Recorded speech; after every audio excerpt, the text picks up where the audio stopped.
Hey guys, welcome back to another episode of Casual Chaos. This week I have a guest that some of you might recognize from the early days of The Real Housewives of New Jersey, Lexi Ioannou. Welcome to Casual Chaos. Thank you, Gia. It's so nice to see you. It's so nice to see you. I'm like so giddy right now. I know. It's been so long. I can't even pinpoint how long it's been.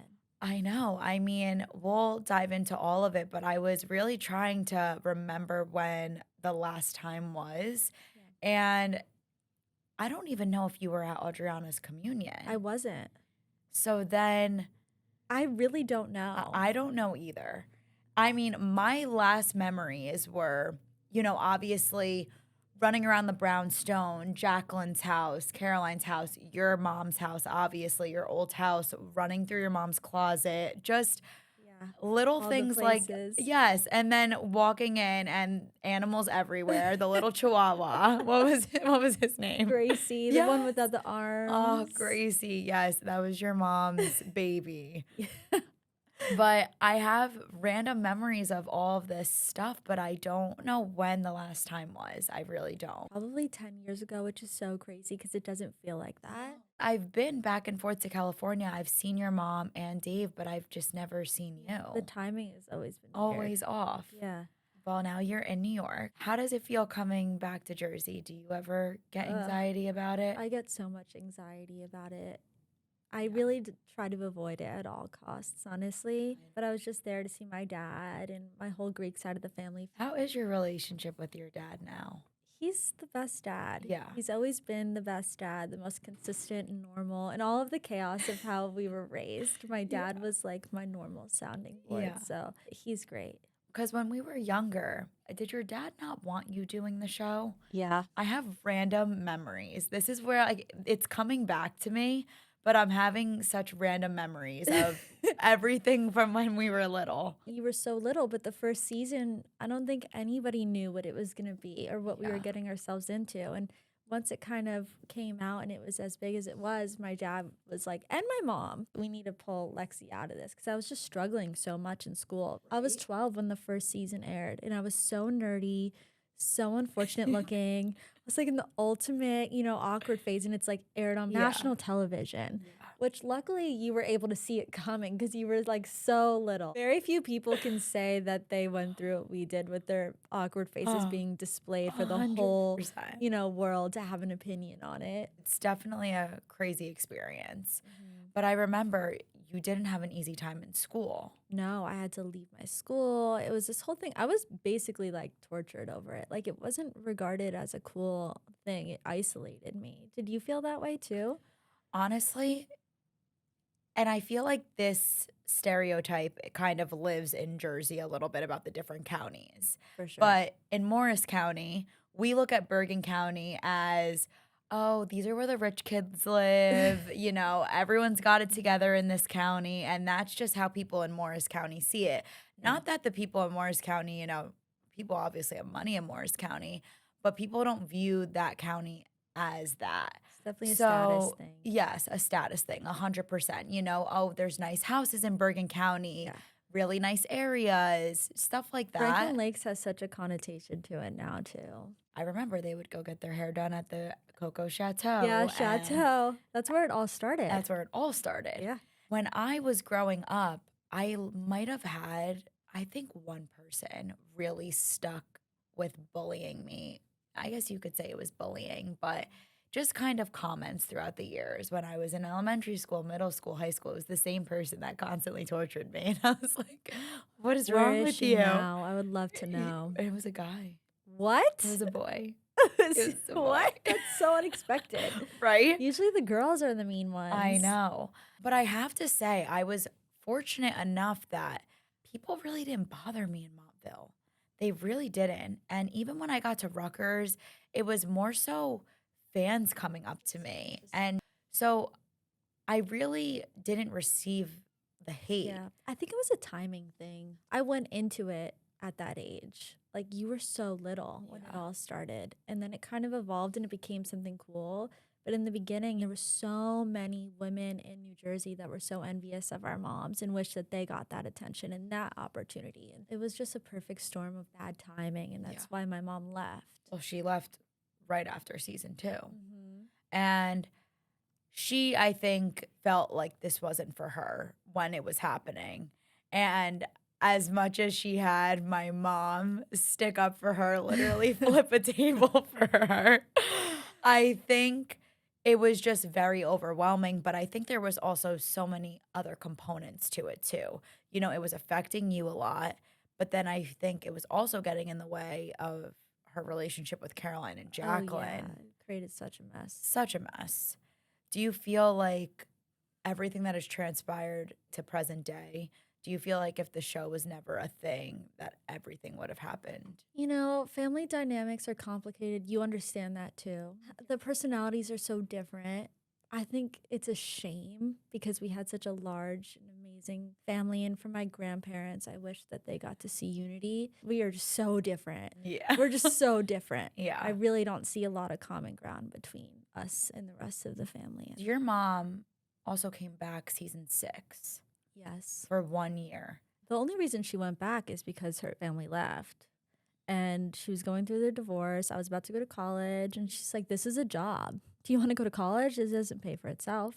We got to do it. And I was totally open to it at that point. That season was so boring. You know, that was the worst season in Jersey history. It was so boring. Yeah, no, that one was bad. But you know what? The season was boring because everyone kind of got along. And the people that were fighting were irrelevant. New characters. No one cared about it. Exactly. So they wanted, you know, your mom to be fighting with Caroline and Jacqueline. They wanted my mom and her brother to rip each other's heads off. That's what they wanted Everyone to has see. decided to have boundaries with their family that year. I don't know why. Everything was normal. Literally, everything was normal for a hot sec. I mean, you were so close with, I remember when we were younger, you know, Albie, Lauren, Chris.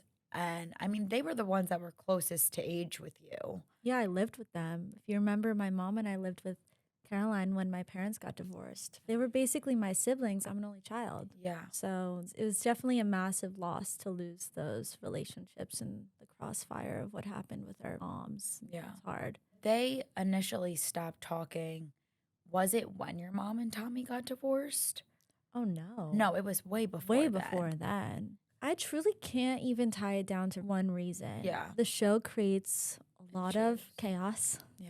Especially with family dynamics and money and fame. And it can kind of have the ability to bring out the worst in some people sometimes too. It does, especially like you said, when there's money involved. As sad as it is, it's a competition. Exactly. So because there's a show involved and then the money's involved, you're essentially competing against your family members to try to get to the top. It shouldn't be like that. And as a family, build an empire, grow as a family together, create a unit.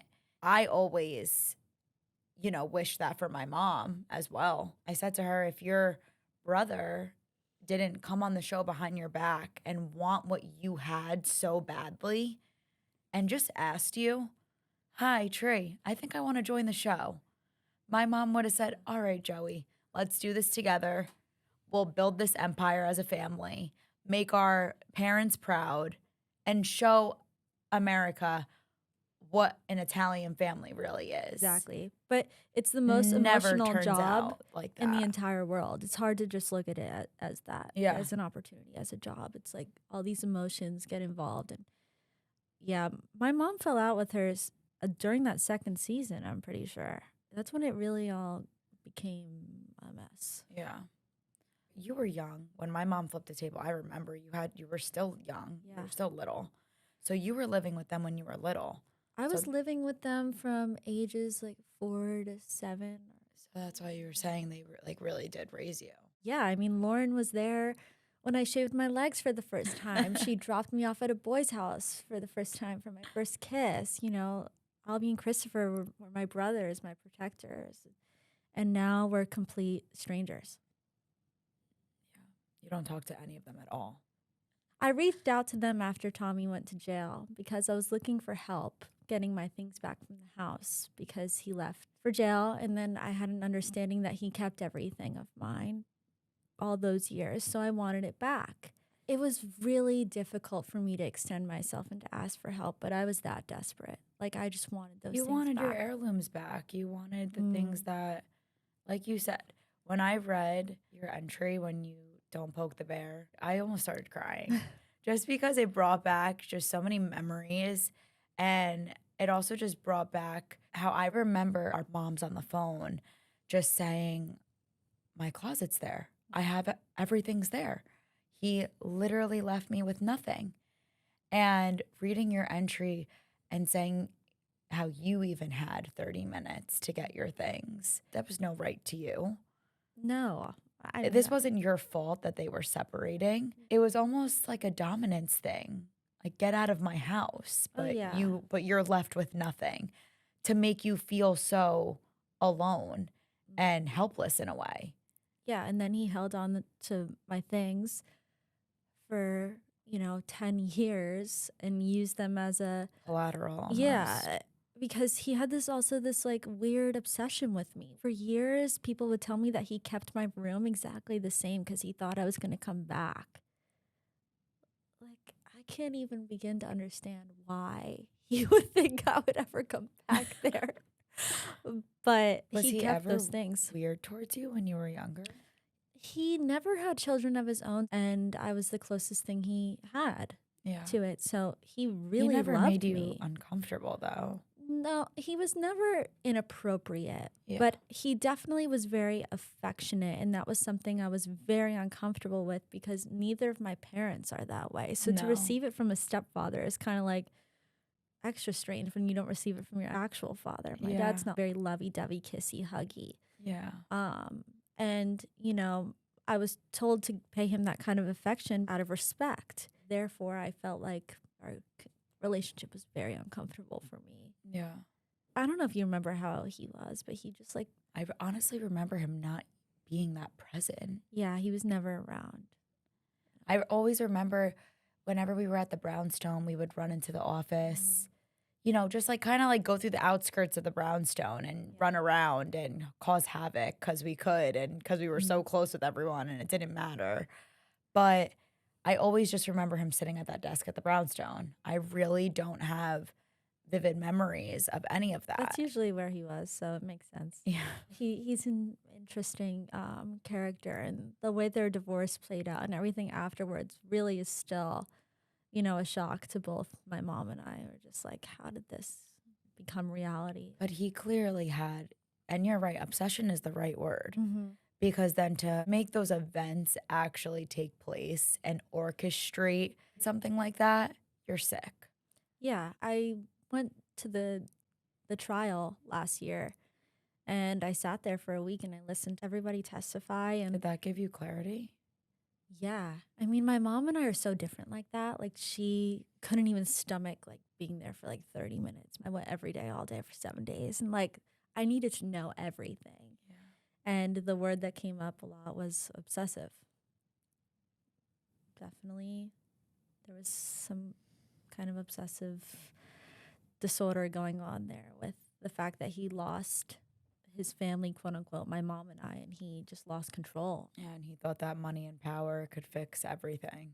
And honestly, some of the things he has done have been the most painful things I've ever had to face in my life. See my mom go through, see Dave go through. It's been completely unfair. Nobody deserves any of that. But for me, the hardest thing to overcome was him keeping my things and then eventually having people discard of them. It's like so hateful. And then what happened when you reached out to them about So I reached out repossessing to your them, belongings? and it's so funny because I wrote that "Don't Poke the Bear" article, and that was massive for me because I was silent for 10 years. I never spoke out on anything. You never spoke out about anything. Never. And that we'll get into like even how you came here today and, Yeah. your comfortability level and how much you've grown because Yeah. I was so surprised. I never spoke out on anyone, on anything, on any conflict. I always was like Switzerland. And part of me is like hesitant to even get into me reaching out to them for help. And then I'm like, why? Yeah. Why should I hold back on like my truth? Yeah. And the truth was like I reached out to them for help. I'm sure if you asked them, they did everything to their best ability. But if you ask me, it wasn't nearly enough. They disappointed me again. That's what I mean. We're so different. I left off with them very open-ended. I was talking to them every day, asking for updates, looking for help, looking for connections, who had access to the house. You know, there was a garage sale that they had told me about, and they went to the garage sale to look for my things, which, you know, that was good on them. But still, Albie told you about the garage sale that was being. no, Lauren texted me. I was in the middle of like a video interview for my business, and she texted me, "There's a garage sale. I heard some of your things are there." I was like, "Well, are you gonna go?"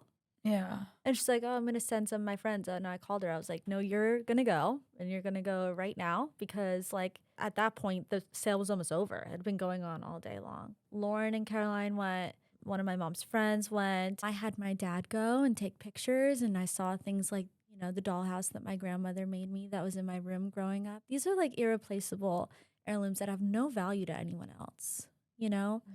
Like my mom's insane shoe collection and her designer bags, those things are long gone. We accepted that. But that wasn't what I was looking for. I was looking for a piece of myself to have back. And people were just protecting, you know, the things in that house, protecting Tommy. And I asked Caroline and Lauren for help, and I think they were only willing to do what they were comfortable doing.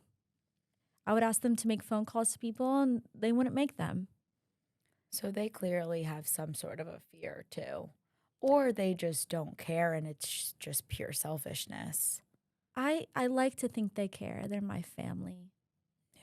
But I think they care about I think themselves we all more like to think that. Yeah. and keeping their own peace more than fighting for mine.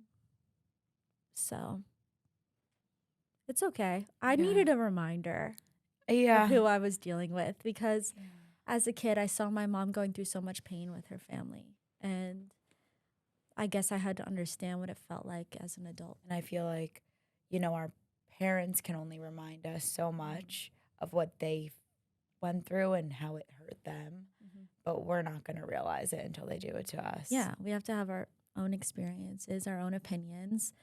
And I definitely have my own. Did your dad see who was there? Like, could he go into the house or was there security? Oh, I know everything about the woman that had this garage sale, and I know she's one of Tommy's people, and I called her when she was having this sale, and I told her she was selling illegal goods. I mean, I lost my mind. I lost my mind. Yeah. Like, I'm a very even, balanced person, and I very rarely get to the point of extreme anger. Yeah. But we all have a little bit of Teresa table flip in us from Jersey. Yeah, we do. And I definitely lost it on that woman. Yeah. I mean, as you should. Again, you know, I mean, even everything from when you were little, like your jewelry. Everything. It's gone. Just all of that. Everything. Yeah, gone. that would tear me apart. Everything. You know, He kept everything. I was even going through random things the other day, and it's crazy, like, you don't know, but God, like, sends you to, like, go through things for a reason. And I had this old MAC makeup case, one of those really old, like, indestructible MAC makeup cases. And I was about to, you know, give it to my cleaning lady, like, here, take it. I mean, I don't need it anymore. Yeah. And it was just, like, collecting dust. And I opened it. And I guess when I was little, that's where I stored all my baby jewelry. So I found all my bracelets, and literally the ladybug bracelet your mom gave me was in there. Everything. And I was about to just give that to my cleaning lady. I was like, oh my gosh, what is wrong with me? Thank God you opened it. Thank God. But that would have killed me, you know, to like one day know that those were gone and wonder where they were. But I mean, for him to want to keep all of that, he kept it with so sense. much intention to have something to hold over me. The week before he went away, he called me, and I didn't pick up because I had a restraining order, but you know, that the FBI put in place. So he called me, and I was like frozen in fear. Like, oh my God, I can't believe he would call me. Like, he's about to go to prison. I know everything he's done and how he did it. And I think he was probably calling about the things because he knew that that was the only reason that I would consider picking up. And I look back and I do wish I picked up because now I have the perspective of like, I dare you to call me. I'm so angry. Yeah. like truly. And I've had to process so much of that anger, mourn the fact that those things were there and they're definitely gone now. That sucks. Because you believe that he was really just intentionally trying to just hurt you. I mean, he kept those things from me. The last time I spoke to him was probably, you know, right before the incident that happened with my mom. And I asked him, I had a new boyfriend, and he was like, I want to meet him. And I said, when you give me my things back.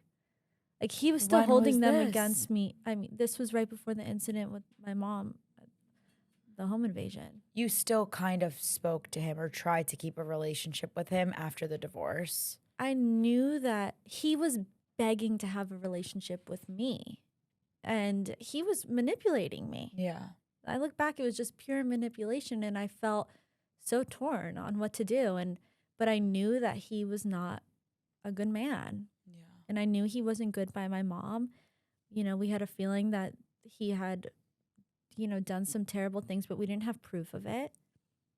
And he put me in a very terrible position for a very long time. Then going into when the character letters were being written, Mm-hmm. was that during trial? No, they were character witness letters submitted to the judge on behalf of Tommy to help kind of persuade the judge's opinion of his him. character. There was like tens of character letters from mayors in New Jersey, police officers, my family members, my mom's friends. Like I mentioned, Dolores wrote one. I mean, they're not friends anymore, but they were like best friends. Me and Gabby were best friends growing up. My mom, Dolores, your mom, they all were very close. So it's like layers of pain for sure to feel like people had his back in such a formal way too, to do that. Yeah, but also, the facts are the facts. Mm. Seeing what he was capable of and what actually happened and the outcome of his actions should have just solidified all the answers. So he must have had a very persuasive way of treating people Mm. or some sort of power over people. Yeah. The fact that, people of authority were even writing character witness letters for him. I'm sure that was their truth if they felt like they would write a letter. I don't think he like was making anybody do anything. It's what people No. really believed. I think a lot of people believe differently now that there's a guilty verdict. There's still certainly a lot of people that believe in him and believe he's innocent. I just think the whole thing is just so interesting, Yeah. honestly. And I mean, the whole thing also impacted your family so heavily. Mm-hmm.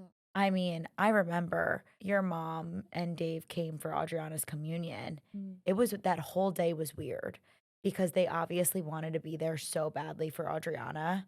And, Dina is the best god mom ever. She still texts Adriana and, She just loves her. the little gifts that she always sent her when she was little. But it was out of pure fear of coming back to New Jersey after leaving Tommy. Mm. I mean, even for Adriana's communion, your mom really didn't want to come. No. And the fact that she came was a big step, and we all knew that. And your mom and Dave basically stayed with us all day and all night. They came back to my house, like, some of my family members, friends, we were all just hanging out pretty late. But then they had to head down south a little bit. They had like an hour drive And the probably. next day was Mother's Day, and they were coming into the city. It's when I was living in the city, and they were supposed to come see me for Mother's Day. It was weird. And it was almost like they wanted to stay with us as long as possible to kind of protect them in a way, just feel safe. I know when I'm around people, I feel safer. I just like being in the company of people. You also have a million sisters. I know. That's probably why. No, I know. I hate being alone. But it was almost like they really did. Obviously, they were probably enjoying the day. We were having a great time, but they really stayed late, until they had to go home. And then it was like we get that call. I remember my mom was like hysterically crying on the floor. Like she was like so upset. And it was weird because I remember even Dave saying he had such an expensive watch on. Mm-hmm. They didn't take his watch. They didn't take anything. They didn't take any of their belongings. The only thing they took was your mom's beautiful engagement ring that she was literally showing me that day. It was the moon and the star, right? Yeah. And she was so happy about it because, she's so into the holistic approach and spiritual. It was a beautiful ring, and he put so much effort into it. And I remember that was the only thing they took. So it was a crime with intent. Yeah. It was went in there to get something. So it wasn't like, oh, okay, we're going to rob them because we know they have this, this, and that, and we're trying to make a quick buck. Like, no. They went for the ring and they left. Anybody else hearing that, how could you think any differently? Your whole article about don't poke the bear, it really is true. You are the bear. And that whole thing was just such a moving message. Mm. If you want to, explain to people how you are the bear and how it's just fear.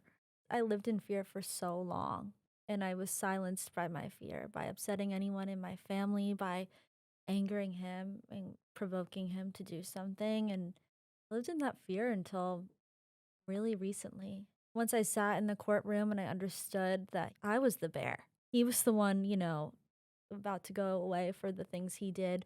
My family were the ones that were embarrassed by the things that they did. And why should I fear them? They should fear me. I mean, the things that I've come out and I've said in that letter and like things I've said today in the podcast, they might feel like big things to say, but I could go on for days about Yeah. what I could say about all these people, and I still don't. You I still like to have reserve yourself. respect. Ultimately, though, you're just speaking your truth Mm-hmm. and you're also speaking about your belongings. Exactly. You weren't asking them to do anything astronomical. No. You were simply asking them, can you please help me get my things back? And Yeah. that was the only time that you ever contacted them. In years and so long. There's just layers to the pain. I didn't even want to get into the betrayal that I had dealt with from them. I just said, this is a way for us to repair what's so broken. If you can show me that you love me and help me with something that's breaking me, that I know that you can help me with, then we can repair something. Like, that was kind of the perspective. Like, I don't think my mom and her sister can ever repair what's broken. It's too far gone, but why can't the cousins? I would love to know them and know their children and be in their lives. Like that, it pains me. But the reality is, like, from my eyes, they failed me and they failed me again. And this is when you really needed them. Listen, so much turmoil can pass and so much hurt could be done. Mm-hmm. But the fact that you went back to them and asked for one thing after they already caused all this pain and after all these years. I was like on my knees begging for help. No, I'm literally. Like, I'm in California. I need somebody that can go to that door, knock on the door, call the right person, ask for help. Like, I know the things are there, and it's a ticking time bomb until they're not, because now he's in prison. Other people are in charge of what's going on in that house. And I was right. Weeks went by. Weeks. Nothing of importance was done. No. So then, I mean, at that point, what other choice do they leave you to feel? Yeah, I just stopped hearing from them. It's like they just didn't even care all along. They wanted to show you maybe that they cared a little bit by telling you that there was a garage sale. Yeah, and it was just so much back and forth. I was talking to them every day for hours a day. And I had some really awesome conversations with my cousin. And, I love her. I really do. She's the closest thing I'll ever have in this lifetime to a sister. And I think it kills both of us that we don't have each other anymore. But it just can't. Like, there's too much pain. Now I'm even in more pain. So very similar to my mom and her brother and my cousins, how you are with, aside from the situation with Tommy, but the forming of distance from your family. We discussed it, it's the jealousy, the hurt, the competition, the money, everything that falls into play. But because this show really sometimes could create such a toxic and turmoil environment for families, it's really hard Mhm. for the cousins to stay close. It's unfair. It's so unfair when your parents are at war with each other, quite honestly. It's so hard to bring the kids together. I really think a lot of it has to do with the show Mhm. because, my parents aren't together, Mhm. but we still are so close with my dad's side. I'm close with every single one of my cousins. Everything is how it should That's be. how it should be. Even though my parents aren't together, we never let it affect. But I guess it's kinda you gotta give it to the adults a little bit too for allowing, you know, the children to be together, My mom always let me have an open door to my cousins, and she wanted me to have a relationship Me with too. them. I'm sure my Aunt Caroline wanted them to have a relationship with me too, but it's just like the politics of it all. At the end, it's just my mom and I. I don't have siblings. She's been in these relationships that have been difficult, and it's always just been me and her. She had me really young. And at the end of the day, like, I will always stand behind her no matter what. Yeah. And it's hard for me to watch her be in so much pain. It's really hard. I guess you're right, it really is the politics of it all because Mhm. it is difficult. Every situation's different, but ours is very similar in that aspect, and I mean, I don't know. My mom always, we've reached out to my cousins for for years, always wishing them a happy birthday and That's things like nice. that, but, Mhm. we stopped receiving that in return.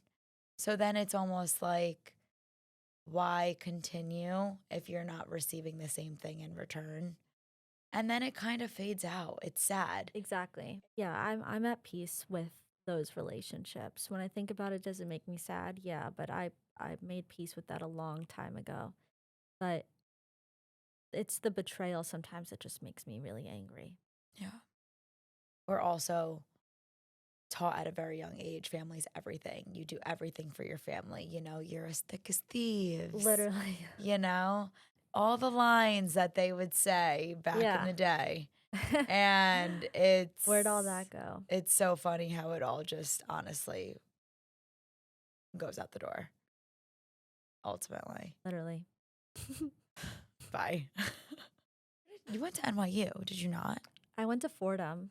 And then your experience when you got into college was a lot better. Yeah, I found myself I needed to live in New York and be alone, and that's when my mom met Dave, and she was going off and doing, finding her own happiness. I was finding mine. I'm so happy your mom has Dave. Yeah.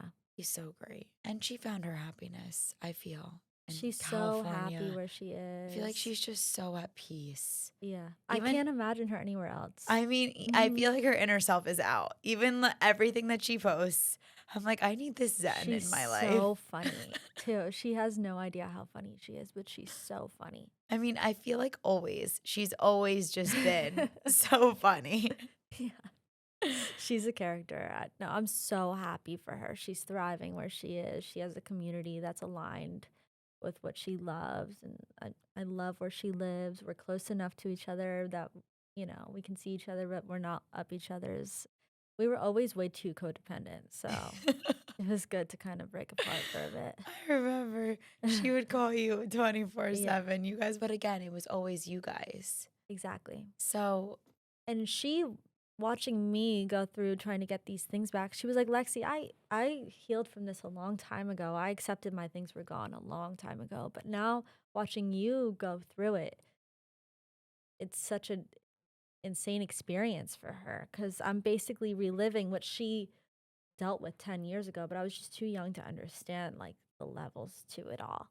And she said to me, and it was like so meaningful that she said this. She said, "The most healing thing that I've ever done is watch you stand into your power." Like when I wrote that letter and when I started just speaking out on my truth. what made you really get to this point? And was it, I guess, once you knew he was really gone, I'm was that sure, your closure in a way? yeah, sitting and watching that trial, seeing him, stand there. And I sat in on everything, all like the Zoom hearings, everything. Those were all public. No, but victims could sit into them, and I sat into everything. Yeah. I saw everything just so I could kind of understand like this is reality. And then I think I kind of just realized like what am I afraid of? It still feels uncomfortable. Like I feel uncomfortable talking about the situation I had with Caroline and Lauren recently, but why? It's like my truth, it's my experience. Like okay, they're going to get upset. It's also your life, and you've been hurt by this time and Exactly. time I've been again. upset. And Yeah. nobody called me for years. For years. Even after the trial, the truth of everything, nobody called me. Yeah, see, that's crazy. I called them. I feel like if I were to hear something so devastating Mhm. that involved, my cousin's parents, Mhm. but obviously I knew they were hurting my cousins, I would at least reach out to my cousins. Yeah. Because the kids don't have anything to do with this. This wasn't your fault. This wasn't your No. doing, but you had to deal with the I was repercussions. just caught in the crossfire of all of it. Also, like the chaos of what happened with Tommy and the obsession. Like, I had to deal with all that on my own. Like, nobody in my family ever extended any comfort to me. And they all knew the things that were coming to light, and they all were still around him. I had family members that still worked for him.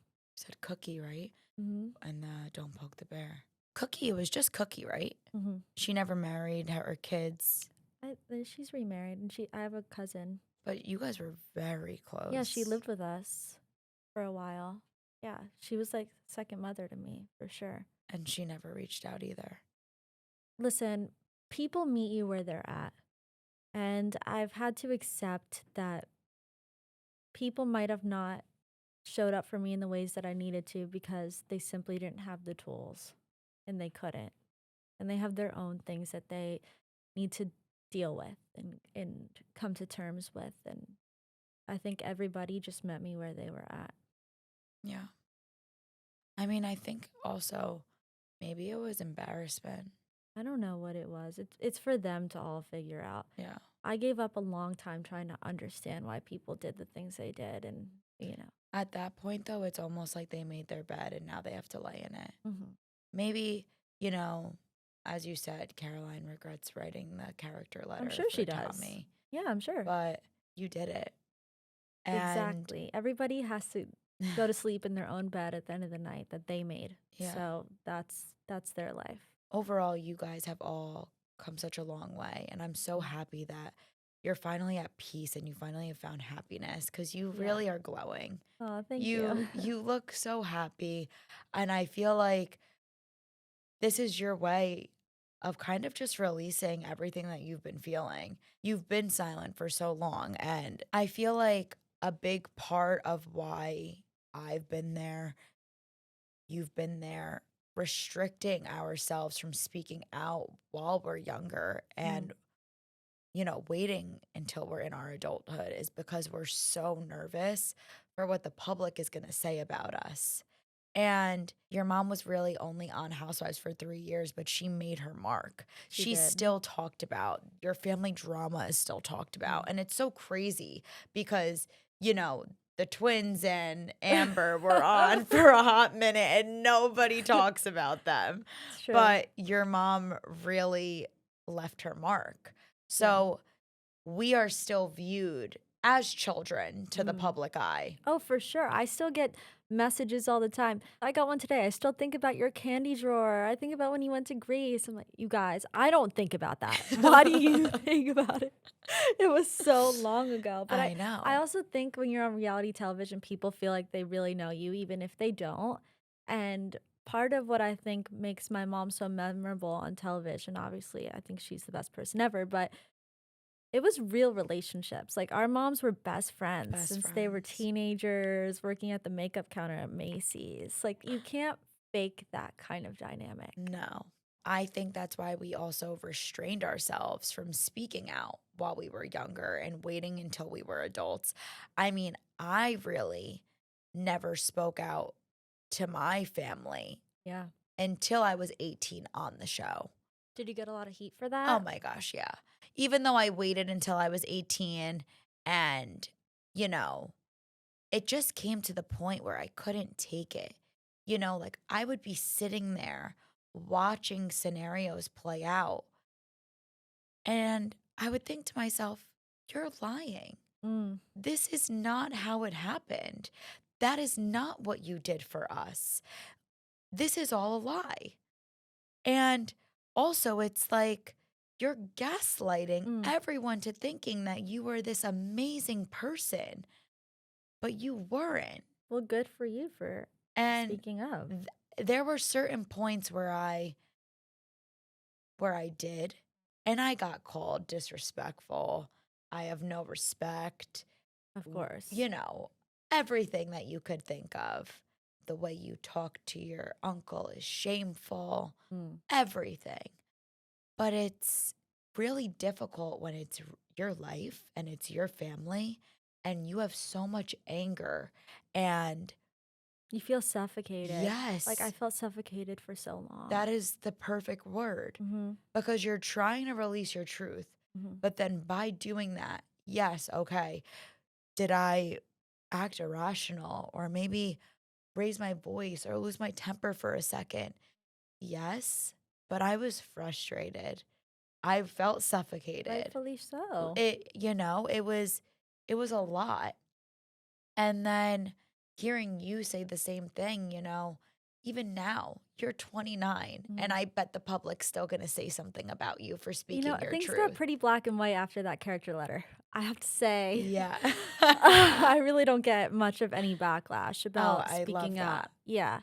Anything I'm saying is very clear. I try to stay like emotionally detached from the reality of things, which is why I sat in that courtroom and understood the facts and why I called everybody on the phone when everybody was so uncomfortable. It's just like, these are the facts, Yeah.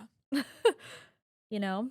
Did you go to therapy after all of this? I recently spoke to a grief counselor and he told me that I was emotionally constipated.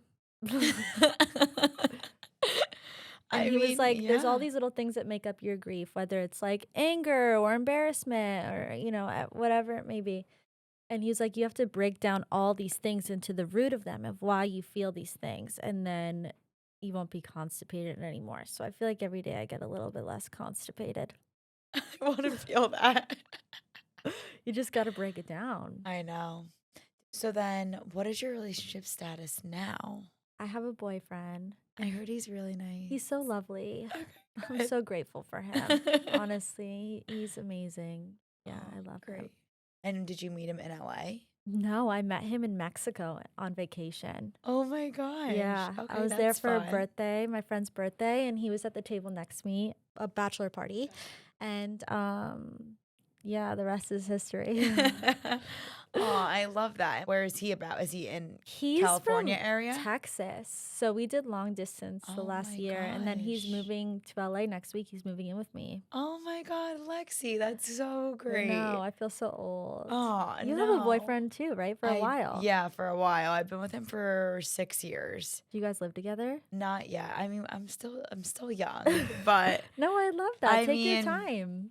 I think we're really like discussing it now. Yeah. So I want to say probably within the next year. Talk to me about how it was after college and you creating your own brand Mhm. and tell us about it because I am obsessed with it.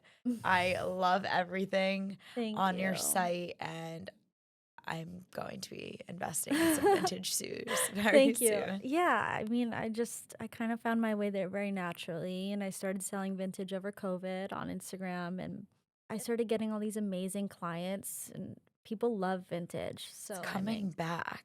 yeah, Y- it's Every stronger than everything ever. that we used to have, Oh yeah, everything is it's all coming back. forth.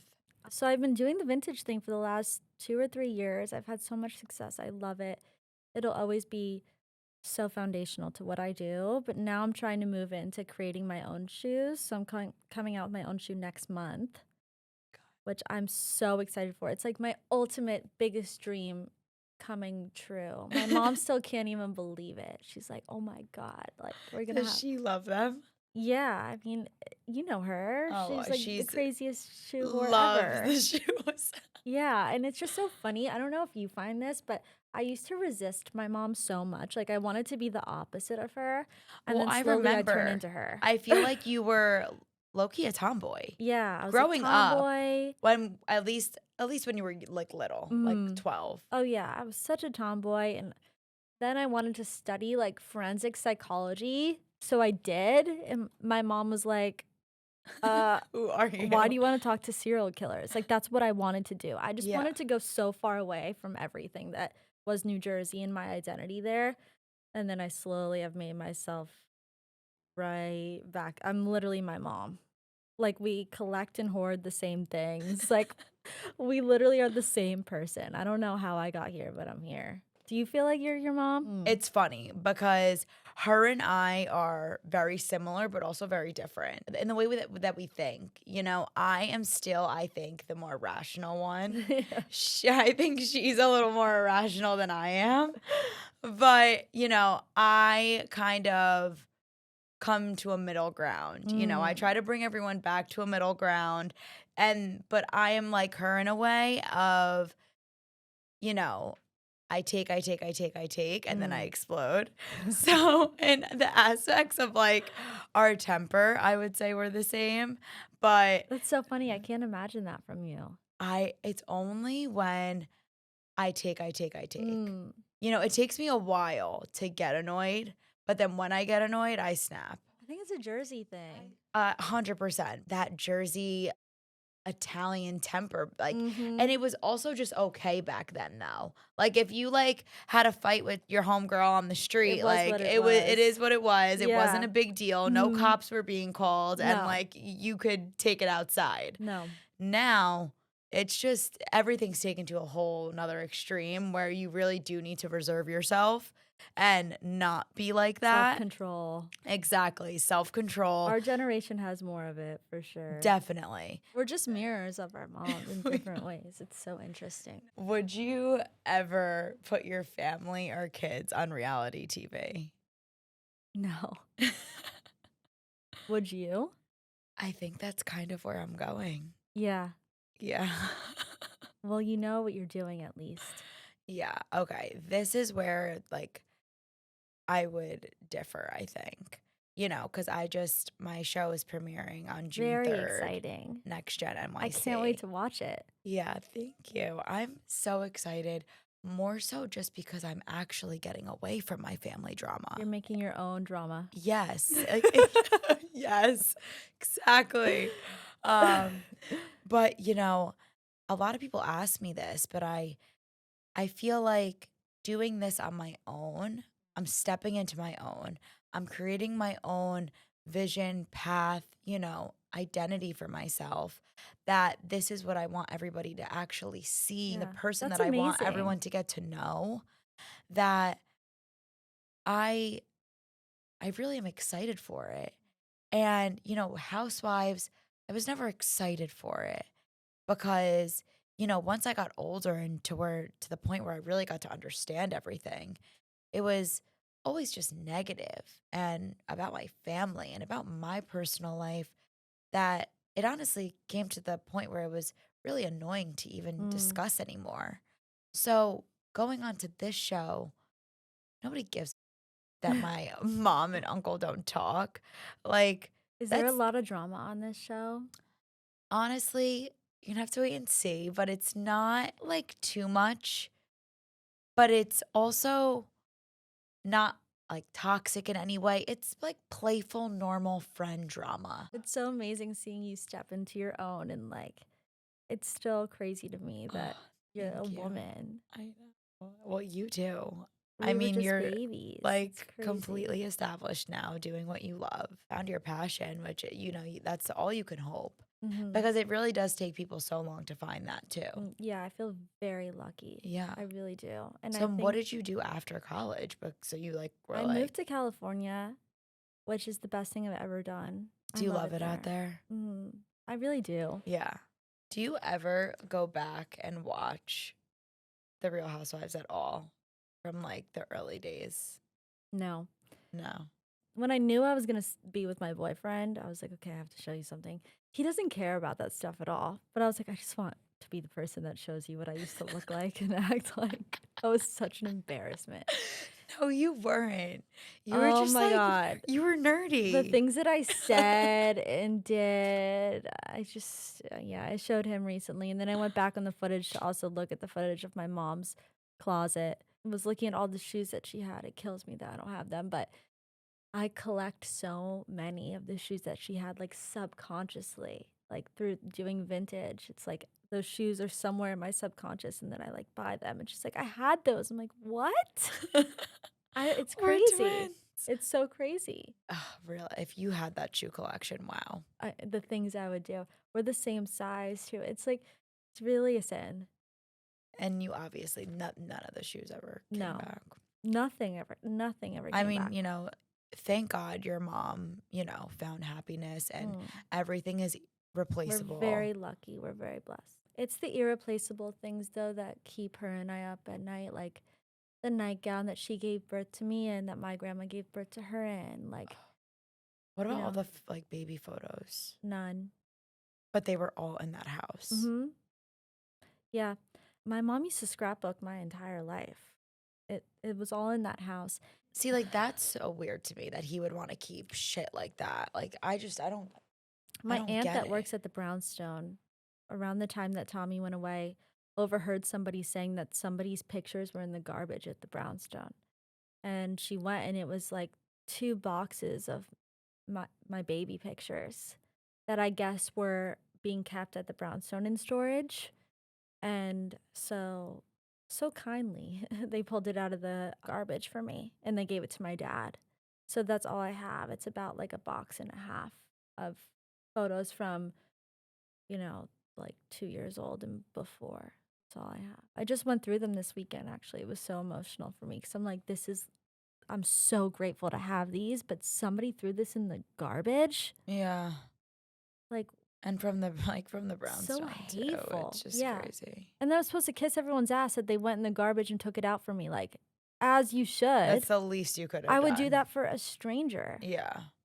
It's the least you could I do. have my mom's wedding dress in there too, so I got that, which I'm so excited about. So I want to like change it into something. Oh my God, yay. Yeah. That was in the box? Oh yeah, it was my mom's wedding dress. There was a scrapbook in there of my mom's entire childhood. We had no idea that was going to be in there. We were so happy. And then like my christening and stuff like that. If you had to come up with a housewife tagline, what would yours be? What was my mom's? If you think I'm a bitch, then bring it. Wasn't that hers? No. So You were mine should right. be like, I am a bitch, bring it on. Wait, I love that. My favorite line that she ever said was with like the whole Danielle With Staub the thing. Versace thing? If you want to skin me and wear me like Yeah. last year's Versace. Yeah. My favorite line, like how she came up with that, I God don't know. knows. My high school yearbook quote was, you either love me or hate me, there's no in between with me, which is Danielle Staub's quote. Wait, I was gonna And she was say, so angry about it. I'm like, it's funny. I was literally gonna say, wait, that sounds so familiar. Mine would be, you think you've raised me on reality TV, but I'm writing my own script. Oh, that's very artful. That was poetic.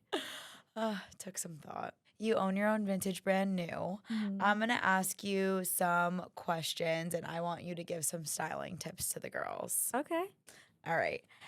Which celeb closet would you love to steal from? The Olsen twins, obviously. What's one trend that you refuse to try? I said this recently too. I don't understand the whole butter yellow thing. Everyone's wearing butter yellow. Butter yellow. And it like, I don't know, it draws out my skin. I feel like it's like we're gonna look back and be like, why were we wearing butter yellow? LA or New York fashion? Oh, New York, for sure. If you had only 20 minutes to get ready, what's your go-to look? Jeans, a t-shirt, vintage pair of heels.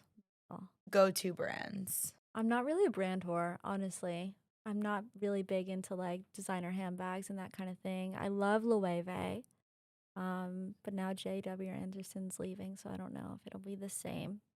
And Chanel. If you could only buy one designer bag, what are you picking? Loewe. The little pouch bag. Okay, Lexi, this was such an amazing episode, and thank you so much for being so open Thank and you sharing for your having story. me. It was so nice to see you. I hope you feel good, and I hope this made you feel like you're really speaking your truth. Thank you for having me. I'm so proud of you. I love you. I'm really. so proud of you too. I love you too.